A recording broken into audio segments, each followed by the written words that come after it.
Okay, version 3.3 release notes review. Lots of little ones in this review.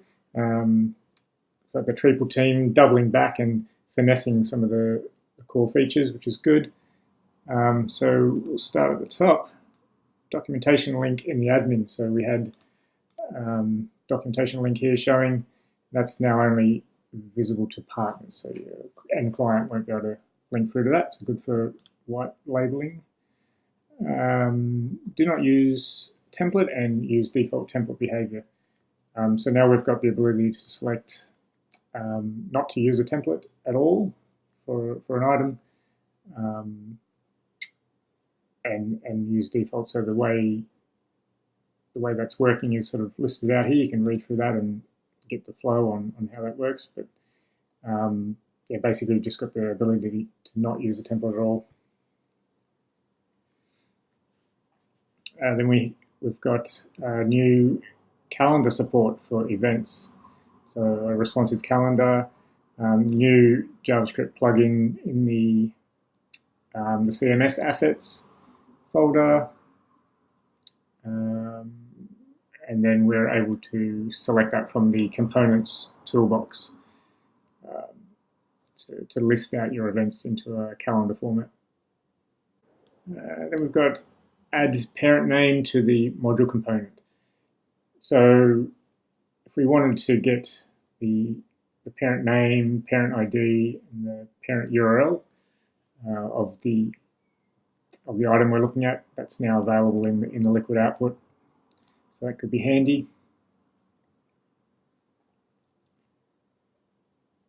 Homepage status in the this object. So again, like above, it's just some extra info in the liquid output that we can use for various purposes. So just an example here, you might want to show a hero slider only on the home page if that's in your template. So you just have one template with a hero slider, but you only show it if the page that is being viewed is a home page. So direct link to the CRM form submission. So in a workflow email, so we've got the ability to grab the CRM form submission link and put that into the workflow. So we've got, you can see here we've got the contact link, the form submission link, and the event booking link. So those three links to go straight into the admin for those items. And additionally, in the form submissions, so if we go to CRM form submissions, look at this form submission that was made, the email link here is actually a link to the CRM record. It's not an email link. So that probably should have been best on the name, but anyway, we've got a link there directly back to the contact record. And we've got internal custom module search. So the ability to search module lists even when the item was disabled from site search. So there was kind of a little bug there that it wasn't showing up in the search. So under custom modules, say we've got some items listed here. This search box here was not retrieving items that were disabled from the site search. We have in-file exports to prepend the site URL and postpend the date. So now when you export something, the file name of the spreadsheet will be in this sort of format, which is really handy if you're exporting and importing lots of files in different modules and things like that. You soon get confused with all these files that are just called export, export, export. So that's really handy. Remove event-specific fields from the event group. So when you're creating event groups, so actually like the actual group, it used to have all the event-related fields here, like event price, book, seats, all that sort of stuff. So they've now been removed from the event group because they're not really needed there. Global settings for enable, disable text wrapping. So this is a cool one. Hopefully we'll see some more settings for the editor like this, but basically, let's say we're editing our like a page of code, and we've got lines that are longer, so we're getting horizontal scrolling happening here.